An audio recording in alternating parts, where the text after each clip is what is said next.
यदि हजुरहरू प्रेग्नेन्ट हुनुहुन्छ र मुख स्वास्थ्यलाई कसरी ध्यान दिने भनेर सोच्नु भएको छ भने यो भिडियो हजुरहरूको लागि हुन्छ।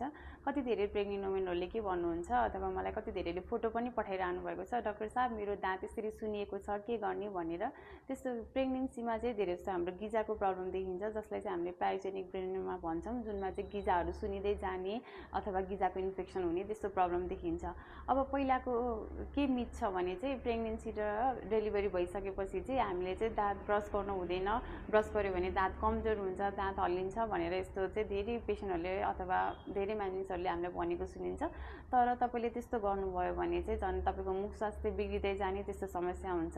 यदि हजुरहरू प्रेग्नेन्ट हुनुहुन्छ भने हजुरहरूले पहिला आफ्नो मुख स्वास्थ्यलाई जसरी नै केयर गर्नुभएको थियो अहिले पनि हजुरले सेम रुटिन सेम फलो गर्ने हो। हजुरले दिनमा 2 चोटि ब्रस गर्नुहोस्, फ्लोराइड भएको टुथपेस्ट युज गर्नुहोस्, मनतातो नुन पानीले कुल्ला गर्नुहोस्।